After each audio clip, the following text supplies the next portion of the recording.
Hello everyone, my name is 𝘊𝘰𝘭𝘭𝘦𝘥 from the Singapore Art Museum.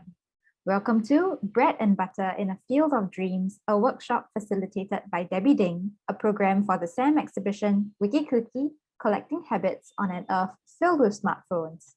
We have here today 𝘸𝘪𝘵, one of the artists featured in the Wikicliki exhibition. Joining her is 𝘞𝘫𝘭𝘭𝘦𝘥, curator at SAM. Without further ado, I shall now hand over the time to Debbie and Mustafa. Thank you. Thank you, 𝘊𝘰𝘭𝘭𝘦𝘥. Thank you, 𝘊𝘰𝘭𝘭. Thank you, everybody, for being here.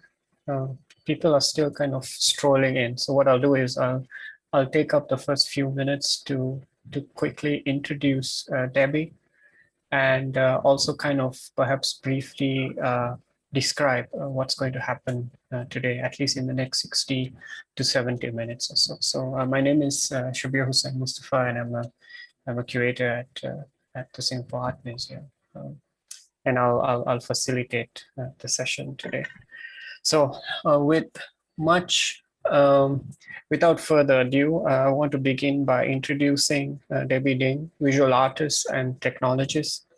And today's session, the only way I can kind of describe it is a session of heightened narrative creation through improvisation.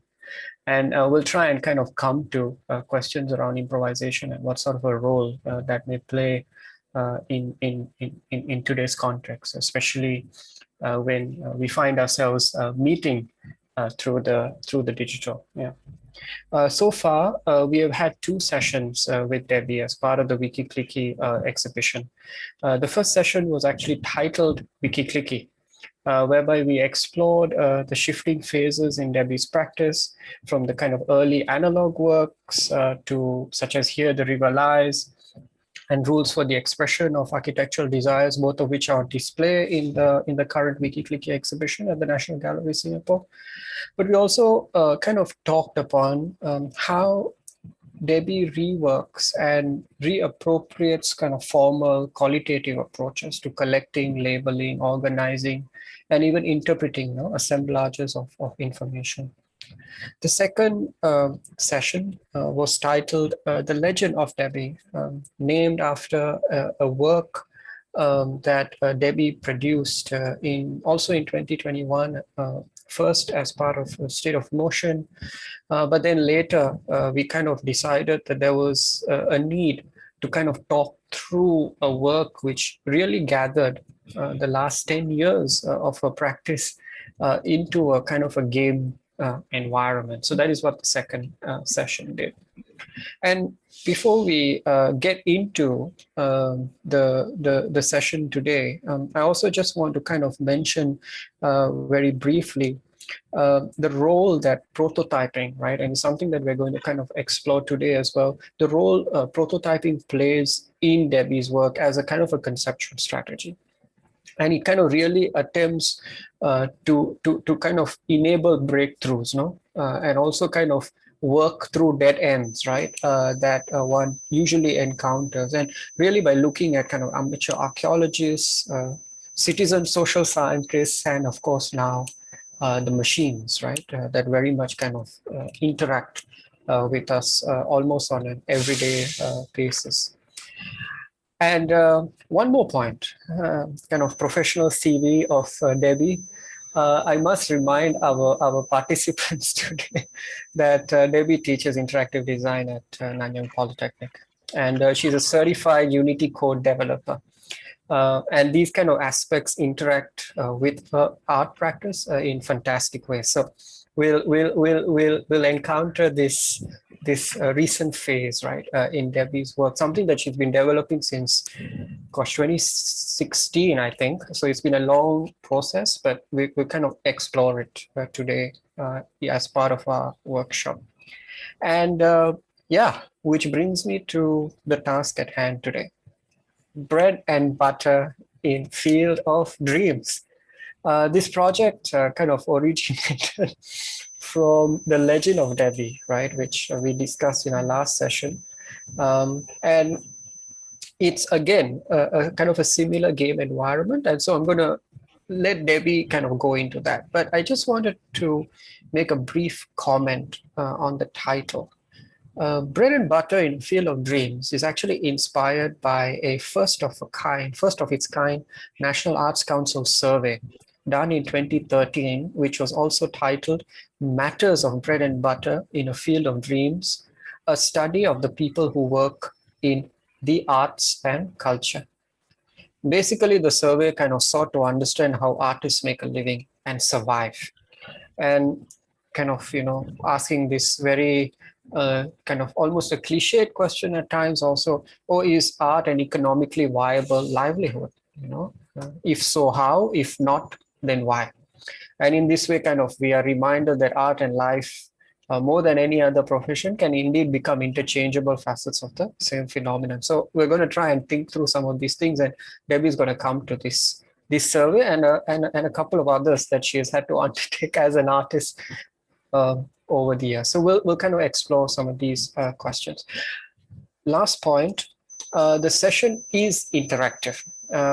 Even though participants are not encouraged to turn on their cameras, but you will be kind of called on to vote, offer comments, ask questions as we go along. So if you have questions, please post them in the chat function, or use the Mentimeter, which Debbie will share the code for in just a little bit. And yeah, hopefully we can open up possibilities for thinking and accessing art differently. So let's see, we live in brave and very bold times, I must say. So without further ado, please join me in welcoming Debbie Ding. Debbie, over to you. Thank you. Yeah. Thank you, Mustafa, for giving such a thorough introduction to this. I feel in a way, what this is actually like a virtual walking way. Maybe, I had one tour, kind of walking tour, and really possible in time. So in the end, what I have actually instead is this kind of a virtual world where I'm going to take you through a few different spaces, places, that I've kind of made the kind of interpretations of. It started with the Legend of Debbie project that I'd done for State of Motion, and kind of like mining myself for all the material that I had, trying to re-examine how I would actually show it. Trying to see whether I could actually take that material and present it in a different way. In fact, what you're seeing in front of you is actually the Wikicliki exhibition, the little corner of my exhibition, down here. This is the corner of it. Everything is to scale, except the TVs are a bit bigger because there's nothing to stop me from having bigger TVs here, but you can see the two works there. Here the river lies, and kind of rules for the expression of architectural desires, which are being exhibited there. And actually, first off, I want to actually maybe find out a bit also on who is here and what you do. So I actually have a mentee that we can use to communicate, and interact with. And if you go to the link on top right now, you can see or you can click the chat, the link in the chat. I have a question to find out. So from you all, do you all work in the creative work line, and what kind of projects do you produce? So if you can go to the link and kind of answer it, and then I'll come back to it in a second. So just so that I can understand, where you come from as well, because I think the whole thing is almost like a meta tour into different parts of art making for me. This whole thing is a bit like a memory palace, but all of it is used to store my ideas in a way. Even the map that you see, the map here the river lies. Let me close this link. You see the map of Here the River Lies down here. I guess the work itself, is a kind of source for a lot of later works I've done, like the Library of Pulau Saigon. And it started in 2010 when I was writing this really long proposal to Substation, and I wanted to do it for the open call. And it started as an idea, but translating it is kind of an act of translation for me, I guess, because my background was not as a designer first, but as a writer, because I did my degree in literature. So for me, it was translating it and questioning what was this shape or form I see, in front of me, and thinking about the kind of stories that people have around it. There were lots of kind of memory projects in Singapore as well since then.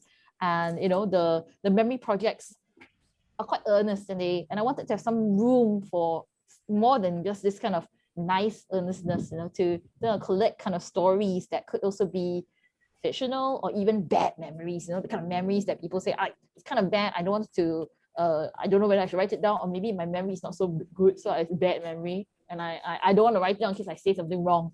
So this project was about kind of collecting these stories and kind of archiving them, putting them together, finding ways to archive it. I don't know whether I found the best way to archive it, but I collected it as written cards. And I mean, this is really analog compared to what you're seeing here in this game world. But you know, the point was to try to collect the essence of what this place was, the Singapore River. And I think likewise, the rules is also a bit of a source material for me. I actually did that when I built this work, and also shot the videos that you see here. The videos are on the side. I shot them when I was on residency in Berlin, in a place called 𝘊𝘰𝘭𝘭𝘦𝘤𝘪𝘐. So they were a kind of a space where a lot of artists, but also architects and people working with anything urban, ecologists, researchers, also kind of habited that space.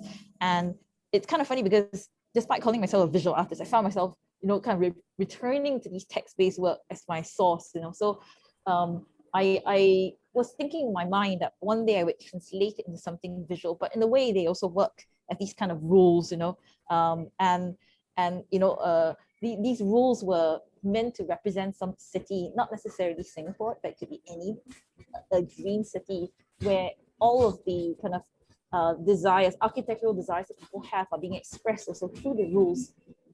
Because I think a lot of rules in Singapore, you know, I mean, a lot of things are not done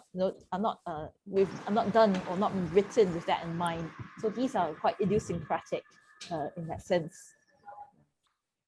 These rules, and it's kind of funny because it is also a translation. I was going to take these and translate into visual work, and it's also funny during the course of this exhibition, the Wikicliki. As I was speaking with Mustafa, I think I also thought about that way of how I kind of narrativize or kind of deal with this kind of the medium as well.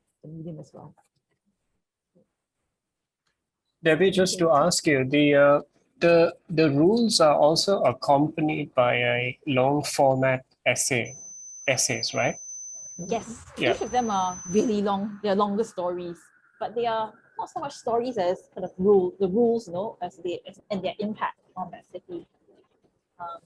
But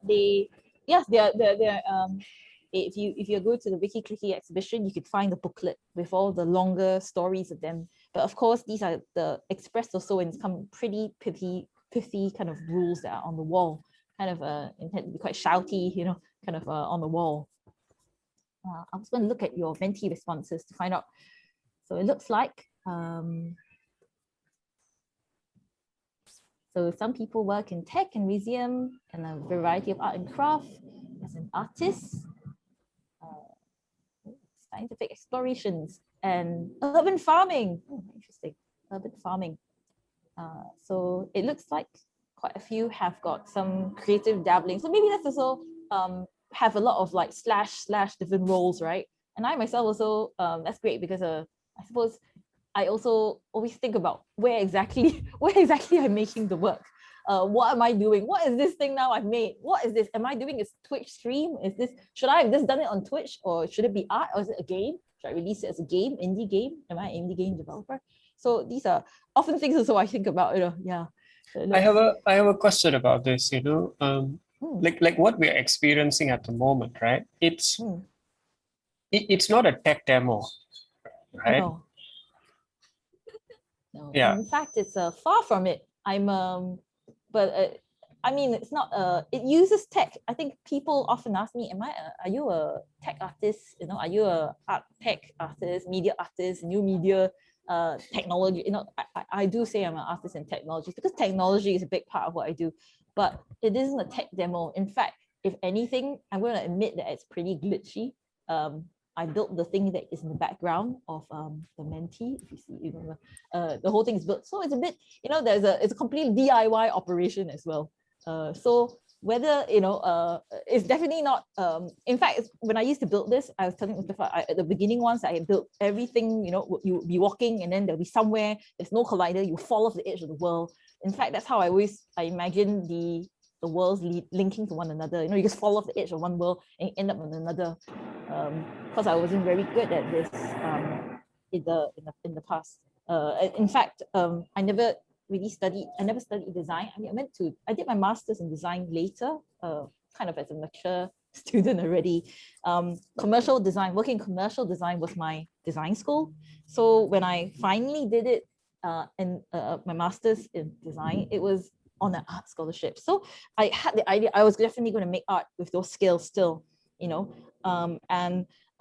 when I began making these kind of game works, I realized also, even when I did my master's, I realized how terrible I was in design in a sense, because some of the people there were really specialized. They had studied design and done all these 3D modeling, and I couldn't do anything of that. Like back in the 2013, I couldn't do any at all, any 3D modeling at all. So I don't think I was bad, terrible artistically, but terrible technically, So as a tech demo, this is definitely not a tech demo, but it's kind of like a journey to kind of acquire those design and those kind of technical skills as well. Yeah.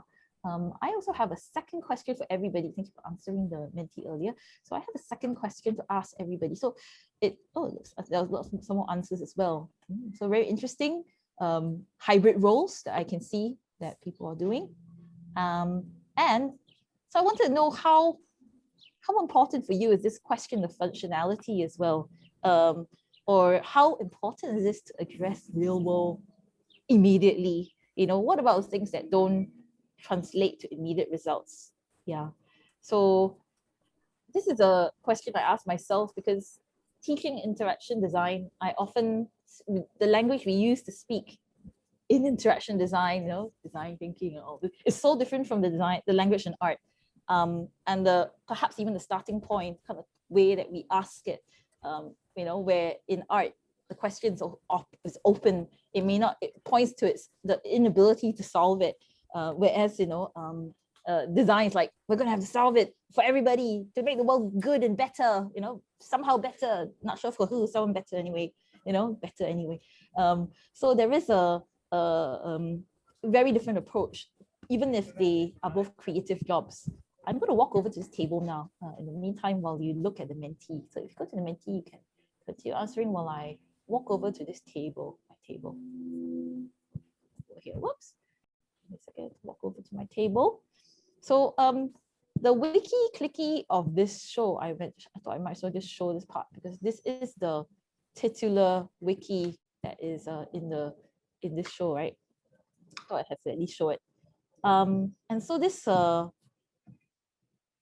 the wiki, this is actually my Wikicliki, which it's a kind of a tool that I started using to kind of keep track of my self-learning. So I especially wanted to keep all these kind of pieces of code, ideas, and file them in the library. And I hoped, that one day all them being sat next to each other in this big list of things, kind of all messed up, all kind of juxtaposed upon one another, that maybe by having sat in my own dictionary, not in alphabetical order, but by order, of how I organized it, that it would spark new ideas. I was also very surprised when Mustafa and Lee, when you talked to me about whether this was a work, and I guess that the wiki is a bit like an artist's notebook. It's a bit like a work indeed, but technically speaking, if I were to be honest, this wiki would never be completed unless while I'm alive, because this is like my notes. This is my notes of everything that, and they are also the source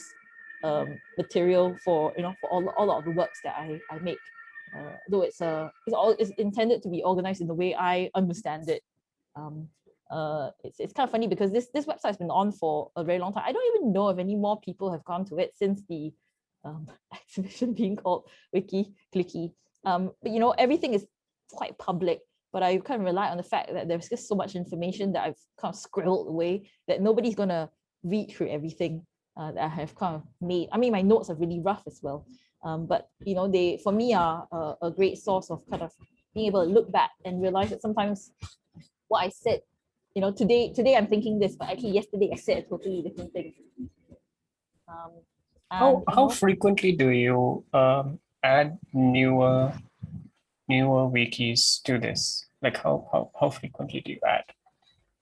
Probably every month I add something to it. Yeah, every month or more. Yeah, it's a bit like a. It's great because I can search it. I think of it as my like second brain. You know, a lot of people who have this like productivity method thinking of it as a second brain. You're kind of linked. You know, where all the ideas can be linked together. I haven't really linked it to that extent of being so thorough, but for me at least, it is definitely already quite effective in collecting all the bits together. And when I look at it, there's some things that are sorted by time, some things by groups of ideas, and they definitely bring things together for me. I mean, this is an installation of media which anyone could make. I think I started this in 2008. This particular wiki edition, wiki project here. And there's a lot of notes that I don't think I've made into projects that maybe I leave it here. You know, I hope someone will make something of it eventually. Oops, yeah. Let me go to this part of the table because I want to also talk about kind of these are the items I put on the table when we did the first talk ever, the first talk in this format. And I also want to talk about this little hard drive here. This hard drive here is the DI archive of the program I went to. So the design interactions is the program I did my master's at, and it's a I was thinking about how this kind of archiving. So the program I went to doesn't exist anymore. So, you know, despite our best intentions, you know, I have a hard drive of it, but actually the websites are all down for this this program that just ran a few years ago. All the data and everything, it's kind of funny because even as an artist, and I'm thinking so much about archiving, about keeping track of everything, it's so difficult as well because like right now, some of the files that are in here, they were made in Flash, some of them were made with something earlier, in shortwave even. And now the domain is down. Even with the files, who's the owner? Who's the rightful owner? Is it the institution? Is it myself? Or who can actually upload the file again? You know, this question of how we archive digitally, and even also the idea of doing something like design, the question of design versus art. You know, because do I practice as an artist, which, you know, does not always translate immediately into financial stability, or do I practice as a designer, you know, or design educator? You know, I currently do both, but of course they're so separate careers at the same time, and two parallel lines that it's kind of a shame because they have so much in common, but you know, these parallel lines do not necessarily meet because their premise is different somehow. I'm going to actually go back to the Menti to see the results of your answers. Were you all able to answer on the Menti? So if you go to the Menti, maybe let me refresh it. Oh, here it is. So here are your different answers. Interesting. So some of your answers, yeah, depends on what I mean, what one understands as function. Is there a purpose to be served? Yeah. So yeah, I mean, even as a game, when you build a game, the game is meant to look like reality. And if it didn't look like reality at all, then there is nothing to hold on to. So there is a kind of balance that one tries to find for this kind of a. So let's see responses. Artwork as a visual vessel for everyone to reminisce and celebrate. Yeah, so that's interesting because it's a vehicle for it in a way. Other answers depends on who the artwork is for. Yes, so I think there is this idea also whether you treat the viewer as somebody, the person who's going to absorb your artwork, as someone passive or not passive as well, you know, or if it's for yourself, or meaningful for you or meaningful for the real world, for the other part of the world. Okay, some arts can be entirely fantastical. Yes, of course. Artworks reflect the real world but need not be a direct representation.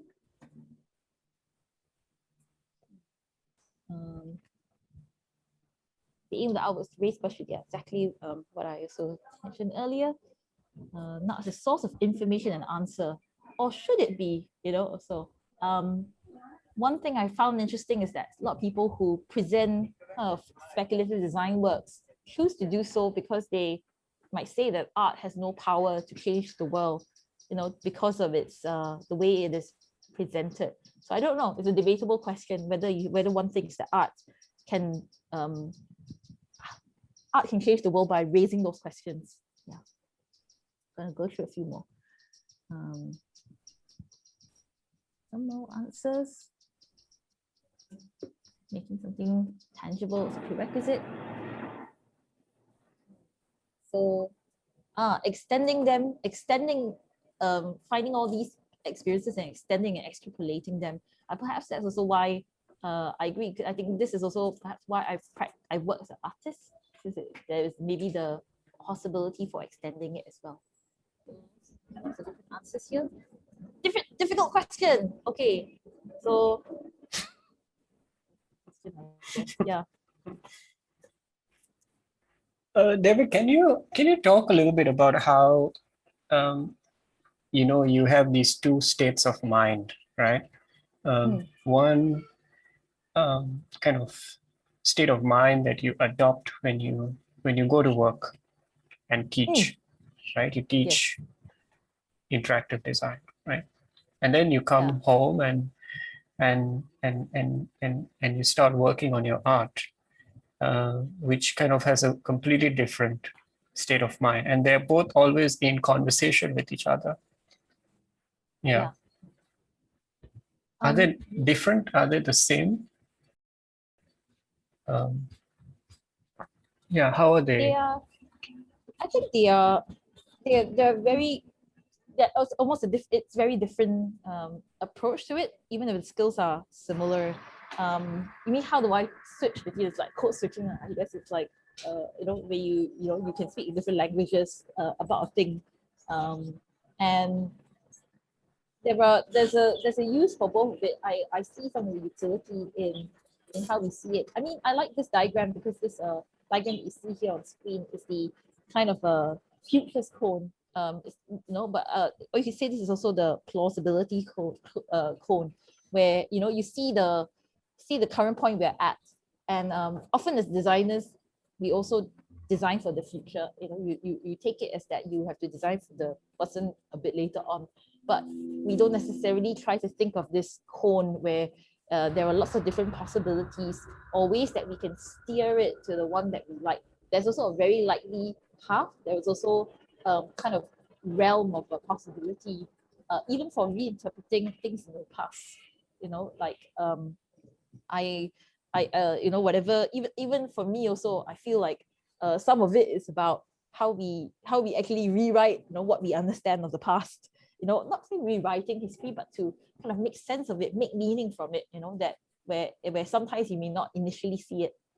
And there are some things that we want to have happen, and I guess what I also hope is to open up and to allow for those alternative worlds, those kind of parallel realities, or even those counterfactual or even most ridiculous, preposterous features to be discussed as well, and that is also why even something like this, why end up, I guess I'm interested in making this world out, because it kind of allows for this plucking a thing from the future, or from a different alternative timeline and bringing it to ours, and I guess the workshop today is a bit like my explaining to you how I produce work as an artist or as a designer. I think it still has a bit of that speculative vein on both sides. So maybe that ties it together, but it's also a slightly different way of speaking. Yeah. Okay, I think I'm going to go to the next scene already. Let me just go there for you. I'm going to go to this field, the field of the what you call it, the field with the bread and butter in it. Okay, so I think it's now Mustafa also mentioned about the origins of this title. This title is actually from 2013.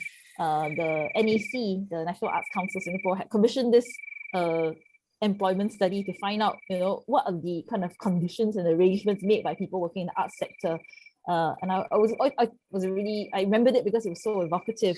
And since then, I have participated in so many different surveys, as well. For example, last year I participated in this Deloitte survey that was quite detailed. Actually, they in fact asked all the artists to share if they could share 10 years of their income tax info, which is like, who has that? I mean, I thought I was good at filing, but I'm not that good at filing. It's like, no, I don't have 10 years of a detailed breakdown of my, it just fell through my email like a sieve and then all just disappeared. Actually, I went back and tried to dig it up or try to reverse engineer it from my other, documents.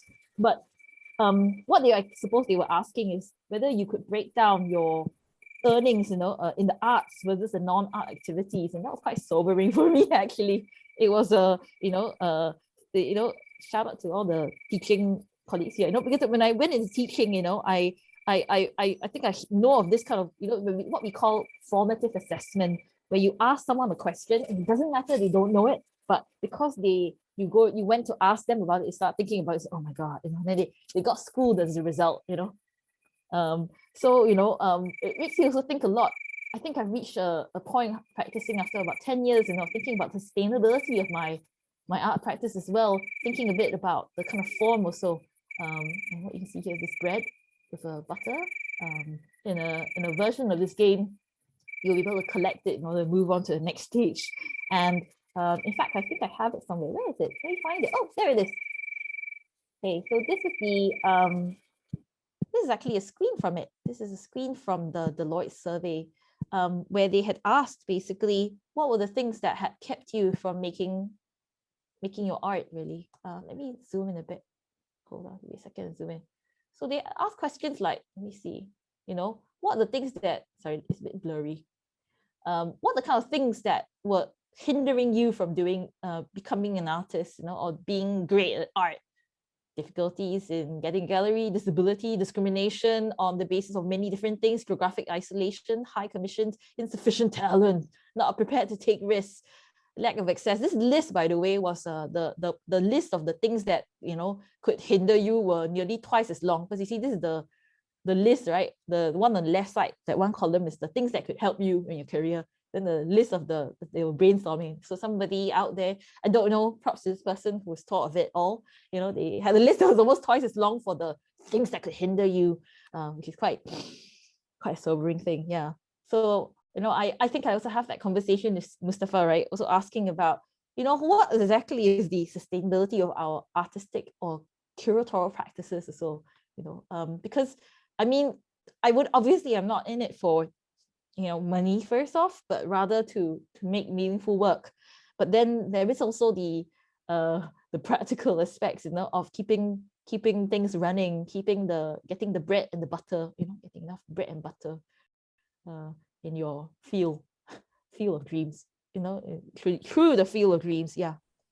Debbie, just to clarify, the Deloitte survey last year, right, so STB was involved in it somehow as well. Yes. Right? Yes. Mm-hmm. So STB, I think, had commissioned the study, and to what ends? I mean, it was a very, for me, it's interesting also to imagine. I think we chatted about it. I wondered also, what was the thing that they wanted to find out through it, through this kind of survey. And on my Menti also, I have this question also to find out from you all as well. Who butters your bread, in your life, as a creative or creative/many roles, Yeah. So you can answer the question while I give you a tour of the different breads. So I think this is a batard, which is kind of like a bread, more close to like a short baguette. And actually, when I was doing this, I discovered the name of the bread, the common, the white bread that everybody sees. It actually is a name. Where is it? My white bread is over there.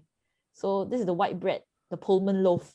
So this Pullman loaf is the most efficient bread, apparently. They made it in a square tin to be super efficient, you know. When they made it in square tin, they discovered they could put more of the loaves in the oven than to make all these round breads, these wasteful round bread. Yeah. So in this field, there are lots of different things. Okay. So we have got some answers on the question on Mentimeter. So you can go to the Mentimeter to answer. Yeah, so think about them. Over. If you've got any answer, let's see. We have one respondent who said, NEC, never afford to move out of parents' house. Yeah. Copy conversation. I guess this is like a conversation over coffee with friends. How do you make it work? How do you make it work? Yeah. Yeah. And actually, I forgot to mention that beyond those two doors, the doors you can't see because we're waiting for the mentees to come in. We got some answers now as well. Never thought of my art as an investment in myself. But I guess, you know, art also may involve learning a lot of skills along the way that you use to create it. I don't know, depends on what kind of art you make as well. But I'm sure that all of it involves a tussle between acquiring a visual or, you know, a medium that you can work in, you know. Yeah. Observing the society, this is quite interesting. Observing the society butters your bland bread. Oh, wouldn't you rather it be something spicy? I don't know, spicier or more kaya on it. Still trying to find out who also. Yeah. Okay, we'll come back to that. We'll come back to the mentee in a moment because I wanted to show you these two doors that I have for you all to choose from as well. These two doors lead to the work and the shop of the workshop. You know, because that was there is a work, and then there's a work room and a shop room as well that we can go to. To be honest, I'm going to bring you through the two. I was going to actually have a poll where I say which door do you want to go through first, but actually we're going to go through both in the end. So I don't know if it's strictly necessary. In fact, I will start to walk towards the doors. Okay, so these two doors. I'm very pleased to show you this. Maybe I'll go through the shop because the shop is more, you know, shiny. Shops are always so shiny. So I'm going to walk towards this door. Okay, so this is the door to our shop. Okay, so what you see here is I'm very pleased to show you the shop of my workshop. It's something that I, you know, is a gallery that features all the works, the very, very real works I have done over the last, how many years? Last 25 years, yeah. So, you know, here you can take a look at some of the top hits. Oops, I went too fast.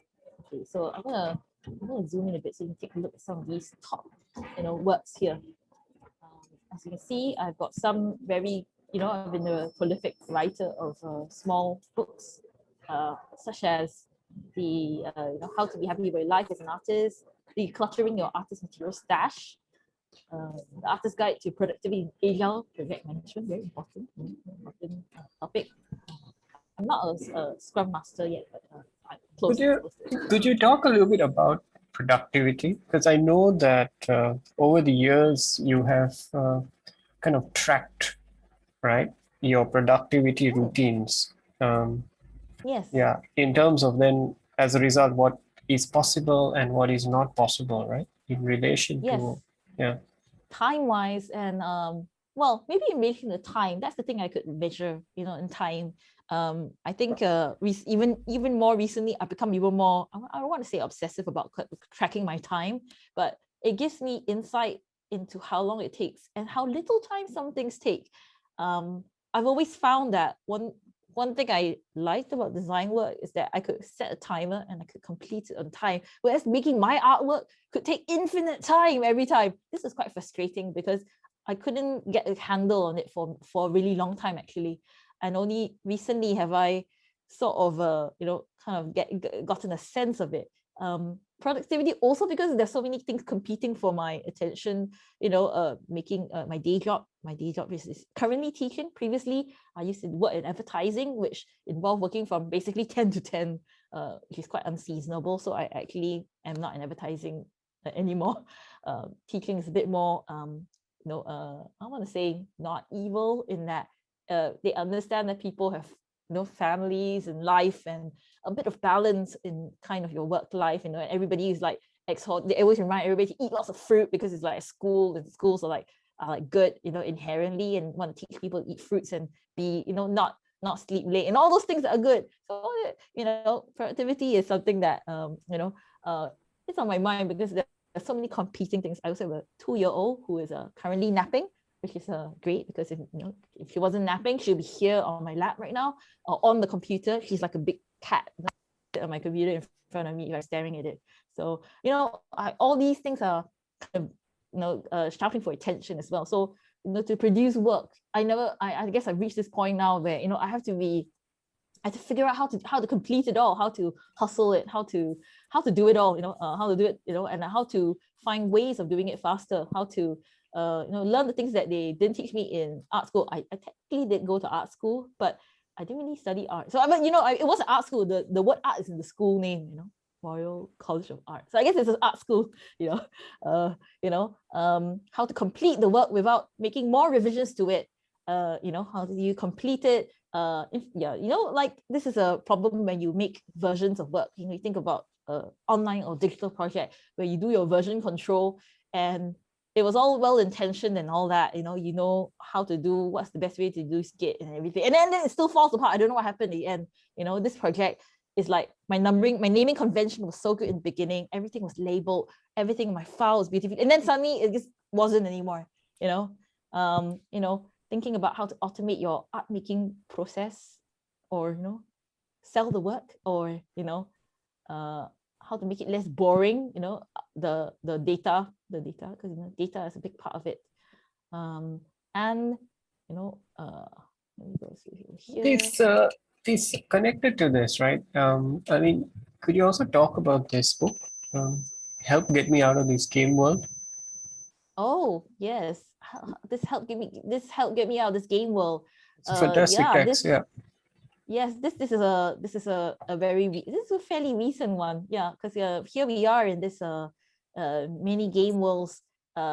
Actually, it's even now I'm quite scared to walk around too much in this world because there might be a hole in it, like I mentioned earlier, that might lead to another dimension, which is quite inconvenient because I just want to give you this tour of this nice gallery that I've made, this room that we are supposed to be in, but of course there could be a accidental hole that might take us into somewhere dark and not very nice, but yeah, it's a I won't say I'm trapped in here, but then we are, I don't know who you, I can't even see you. I'm assuming you're there as well. I'm assuming you're there. Yeah.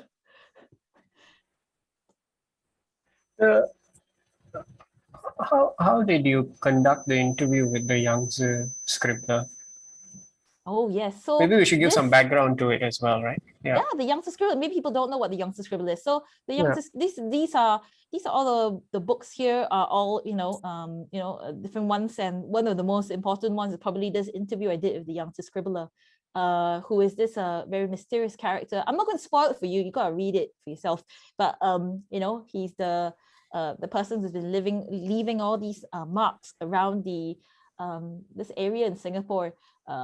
There are all these, like you can see in the print over here, that there are these symbols that were being left on bus stops and walls all over the central area near Victoria Street, and also in the now demolished Pearl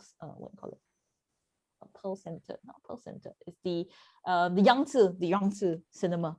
Yangtze Cinema. So it was intriguing me. It took a long time to find, to hunt this Yangtze scribbler down in order to make this very very iconic photo essay book that you see here in front of you. All this, and, there's also a film by Tan Pin Pin, right?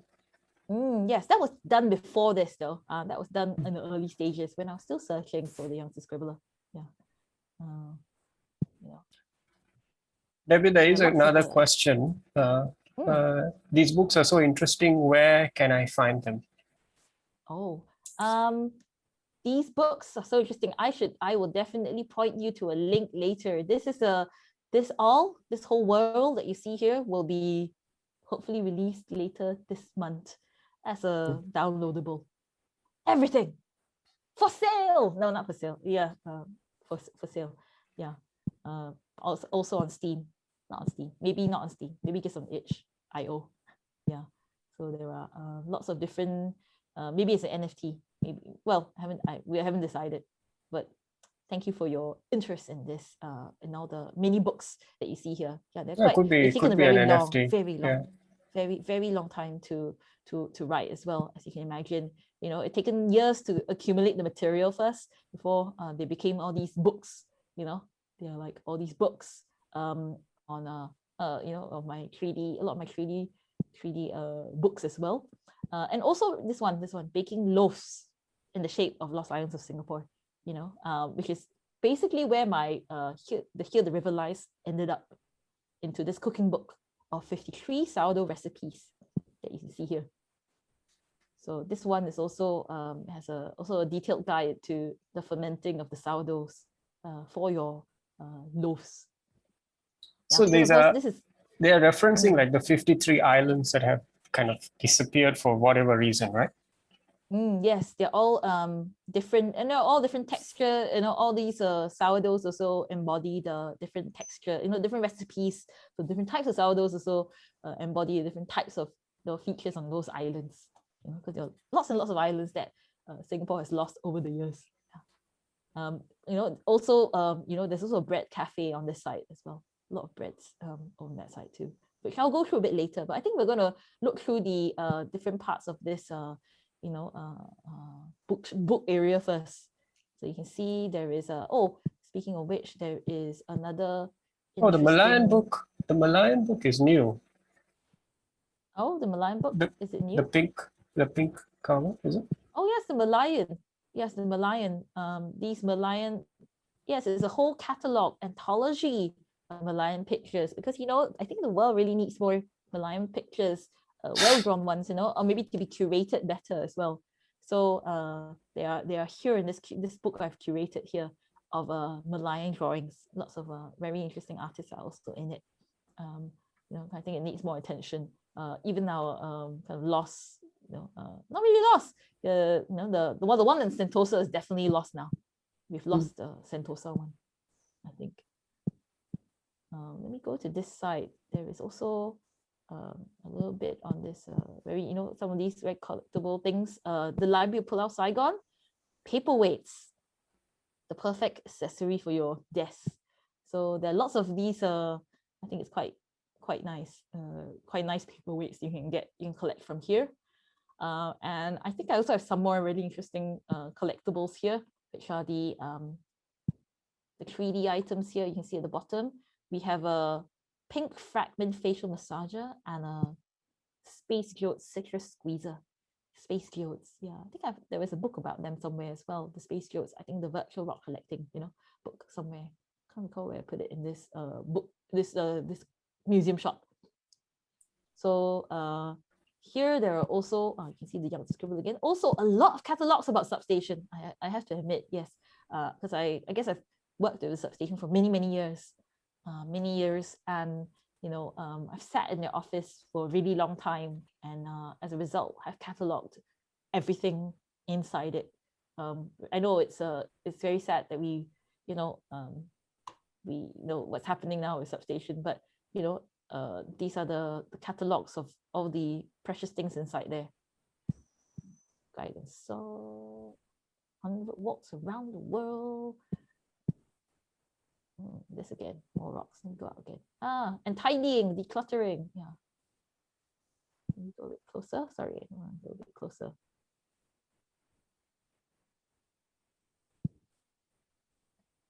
Okay. Oh, I'll go to the jigsaw puzzle now. I think I'll go to the jigsaw puzzle because that's a really interesting section Yeah, the puzzles. These are the jigsaws, and there is a section where you can find the various gameplay tic-tac-toe, the political party badge and Chinese type spoon. These are very popular. They are also from the 𝘚𝘪𝘬𝘪𝘐𝘂𝘐 paperweight collection. And the jigsaw puzzles, they are different difficulties for big kids and also small kids. Let me see. Yeah, so they have a promise as well. This limited edition jigsaw kit, you will never finish it for your money back. It's the most difficult puzzle ever. So it comes with a Blu-ray DVD as well. Very happy if you like DVDs too, as a paperweight or I don't know, coaster. This is a plush pink fragments, one of my favorites. They are very popular, These are plush pink fragments.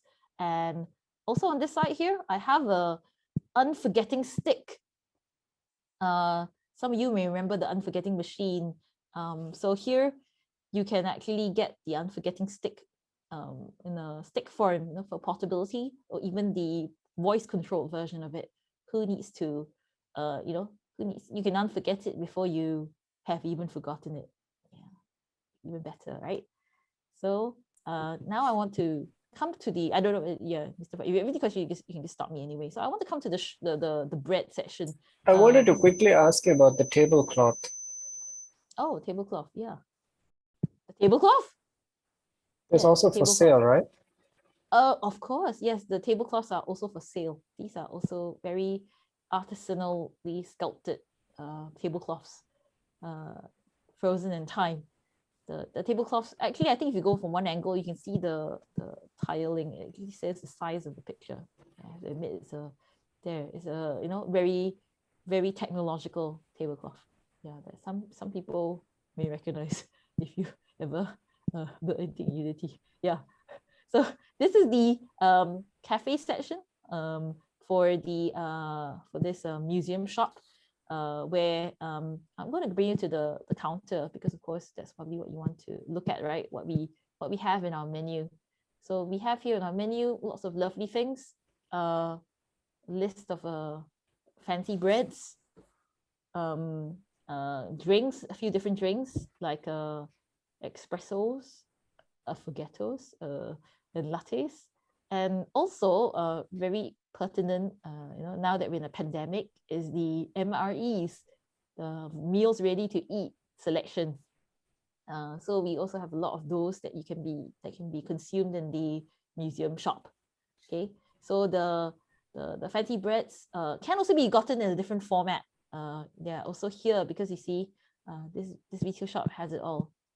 Besides, there's an order form on the table as well. You can have an order, you can order it and have some bread and butter too. There's the order form, or you can also come to see the different freeze-dried breads. You merely need to wet with water and then pat it dry, for your breads. So very long lasting, I think about 25 years of these different bread loaves possible. Okay. So how large is a single loaf of bread? I mean, is it sufficient for one person? I think this is each box is, I think, it's about a month's worth for one individual. So you probably have to buy quite a few. There is a bulk option as well, I think, buying option here. Okay. There are also these kits I forgot to mention, because you can't just live on, maybe you can't just live on bread. Maybe you need to have some of your what you call it, Asian fat croissants and the 𝘚𝘫𝘢𝘄. So these are, I worked with a local chef to produce these taste experiences also with a local twist, for when you live in the bunker, for when you live in the bunker, not say your kids or something, because you probably have your own specific taste of these hawker foods. So these are selected for your preferences, most people's preference for today. In fact, this is a good time to also go back to the Mentimeter. Let me go to the Mentimeter and go to the next one. Next slide on my Menti. Let me click on it in a second. So, I wanted to ask everyone, to think of a creative project you've worked on the last year. what alternative format could you have done it, your thing in? I think because I've talked so much about working in art and design, you know, sometimes I think I should take this idea and run with it with like a real world version of it, you know, make an app and a hackathon, or, you know, not, or just make it into a crazy version of itself, you know. So yeah, what kind of creative projects have you worked on that you, and could you have done it else in a different way? You know, think of it that way. Because as you can see, a lot of what you see in the shop so far are the other forms of all the works, all the source material that I talked about, you know, from Wikicliki, from my own, all the stuff I was doing. So yeah, all different forms, you know, of producing a thing. I think when I was doing the Legend of Debbie, I realized that just baking it with a bit of untruth wasn't enough. It had to be all fake now. So everything, well, is real here because you can see this is real. We're having a real walking tour now. And so, but it's also fake, but it's also real, completely real, because you're seeing it now, fleshed out for you. Oh, thank you for your comment on the format. But yeah, what formats do you all can you think of doing it? Maybe push yourself to think of what other format could you have made it in. Not to say that, you know, if you have to use any format. In fact, I think when I first started making stuff, I like the idea of not being stuck to one medium and just produce work in a lot of different things. I mean, today I think of it still as a search for the right medium for anything, you know, whether it should be a visual thing or not, or whether it should be physical, whether I should use a certain technological visual medium to produce it as well. So all these are, I don't know, considerations to think about to try to push yourself to produce it in a different way. Imagine if I told you that you had to write your thesis. Yeah, like the answer here, a collection of poems with an audio aspect to it. Yeah. Interactive poetry instead of one-way delivery. So yeah, why not? You know, if you had to turn an artwork or thing you had done into a song, what would that be? Would that song be a happy song or a sad song or an unlistenable song? I think long ago when I began making stuff, maybe I would say I started making music for fun many years ago before I made art.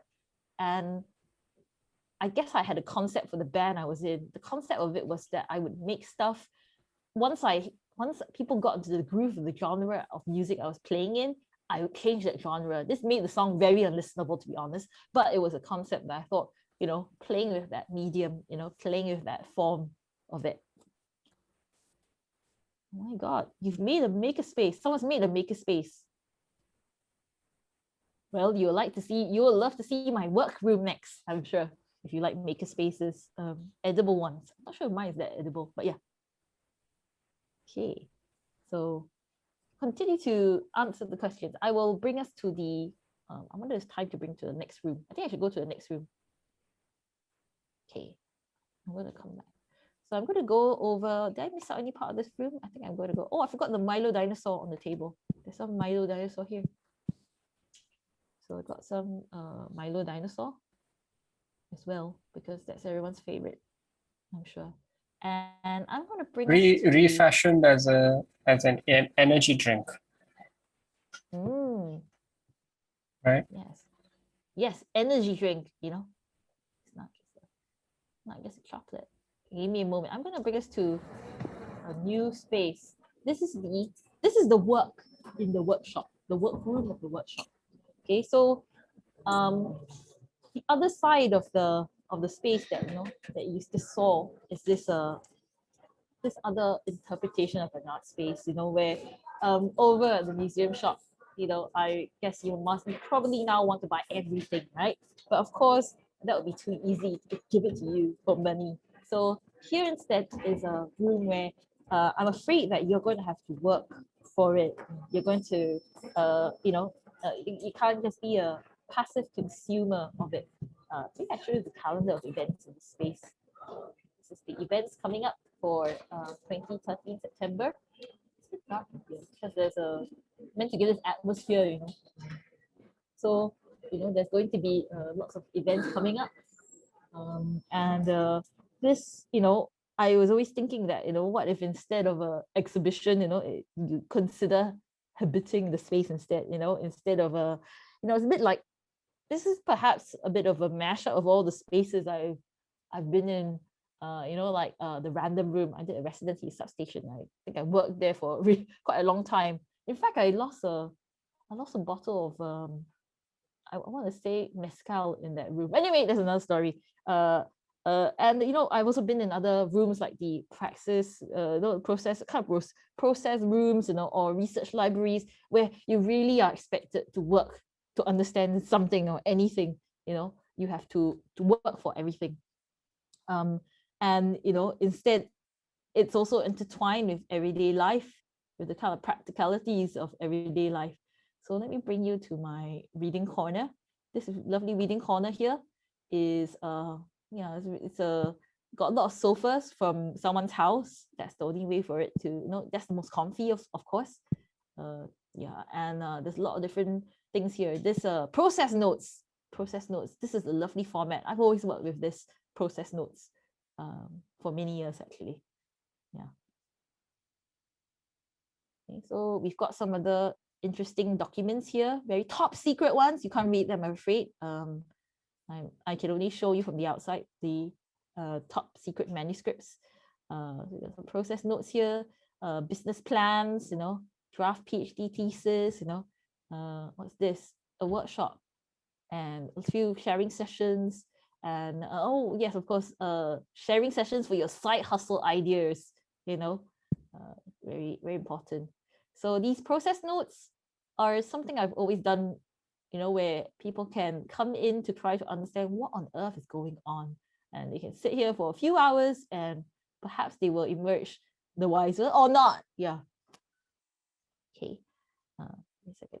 Actually, I want to go back to the Mentee at this point as well to see what people have answered. Okay.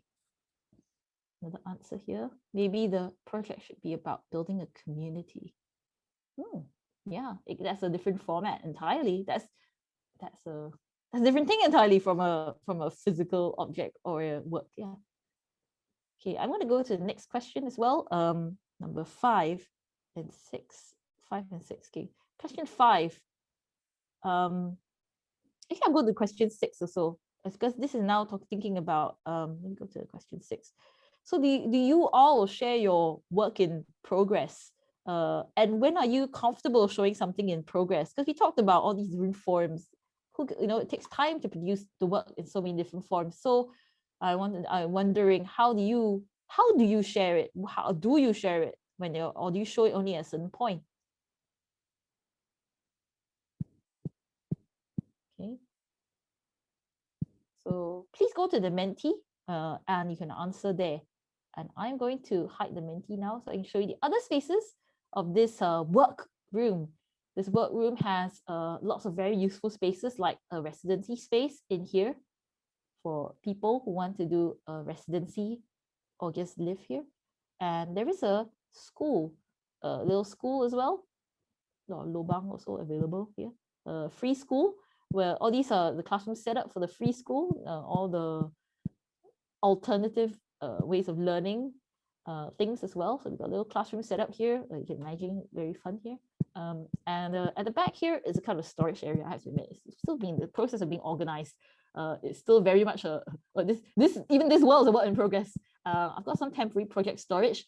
All of them are some very pretty important projects I'm working on at the moment, which are out. Yeah, yes, I know I put them in the trash bag, but they're still very important.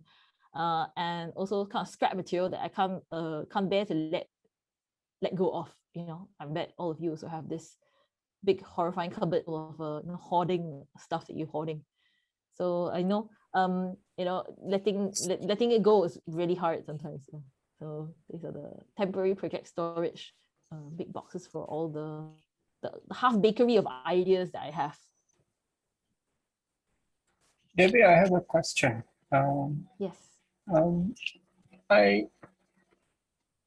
Could you talk a bit more about your interest in kind of post-apocalyptic futures? Because it is a bunker, right?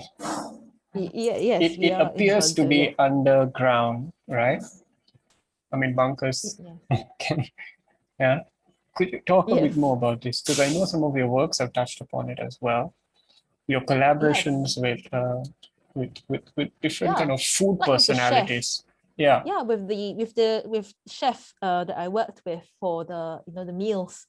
When we discussed it, we always thought of it.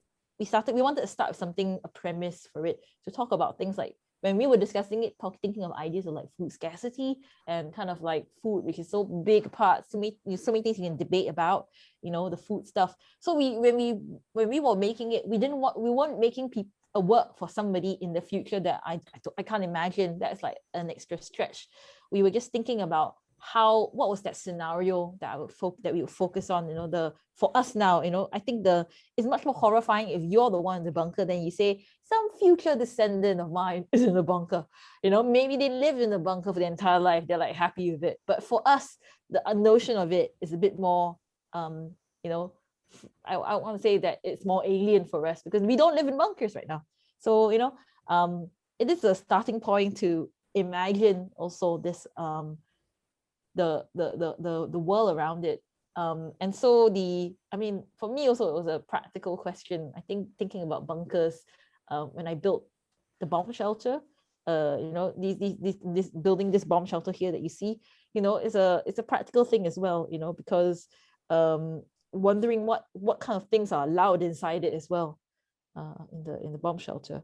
But I wouldn't say it's about the dystopia or something, or the apocalypse, but more that it is a starting point to talk about all these kind of almost preposterous futures that, that we, if we don't actually imagine them or visualize them, we don't actually go through the motion of thinking, what is the possibility? What are the things we want to have in them, yeah, or what we want to have in our future,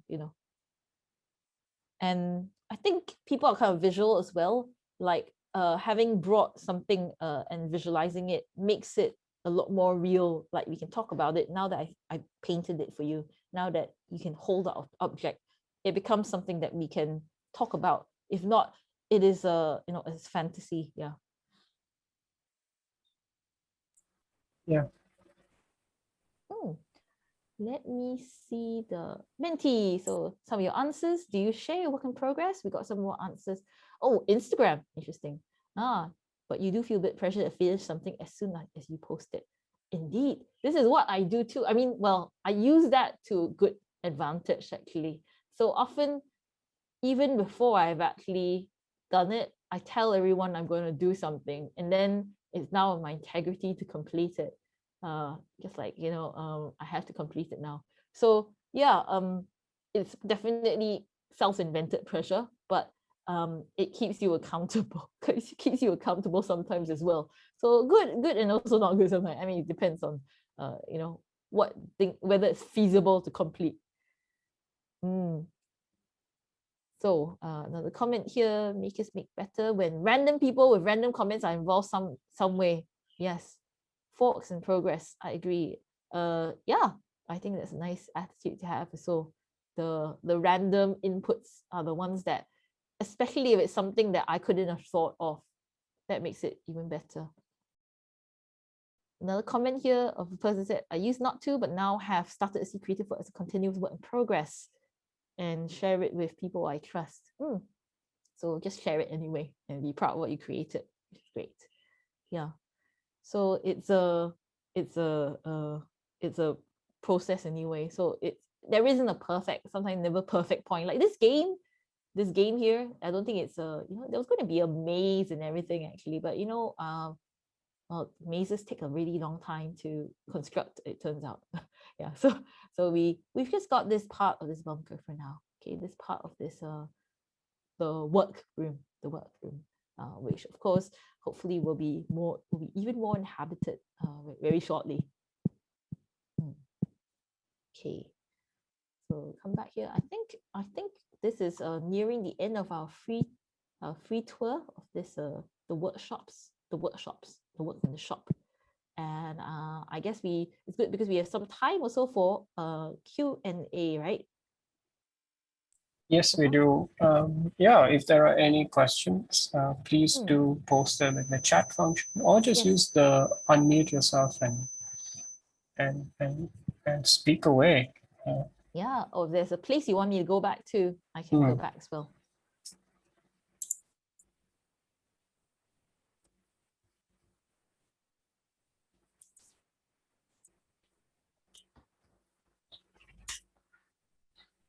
I just have one kind of reflection, Debbie, having kind of gone through the 3 sessions so far, right? I really do think, I mean, just as a background, these workshops, quote unquote workshops, were actually meant to be held in the exhibition space, right? And then obviously the COVID or the pandemic safe distancing guidelines changed and we couldn't have them. So that was one of the reasons why we decided to migrate it over into this format. But I do think that we are at a moment in time when it is important to sort of start laying some kind of groundwork, or at least initiate a conversation in terms of, you know, thinking about some other way to affect things, right? Rather than the kind of good old humanist reaction, right, to one's environment, right, which we are all used to, right? Which is often mediated by, of course, the museum, the curator, the art historian, right? So yeah. Oh, we have a guest as well. Oh, we have a guest. We have a guest who is giggling here. There's a guest here who has come to the reading corner. Yeah. Actually, why don't I also go back to the Wikicliki exhibition as well here as we talk about that. Yeah. Sorry. So initially the plan was to hold it here. Yeah. Right? So the plan was to have it in person here, and I guess, you know, I also forgot to mention, maybe one of the reasons is the walking tour, like a virtual walking tour, is because if you ask me as an artist whether I've walked in the last year, the answer is no. I don't think anyone has done any walking in the last year. So that's quite hard as a, you know, as someone who might be, you know, people were asked about your walking practice, which is non-existent. Also with this little one here, that makes it very hard to walk as well, because she cannot walk that fast. It's mainly much more labored, you know. So I find a lot of escape also in games, I guess.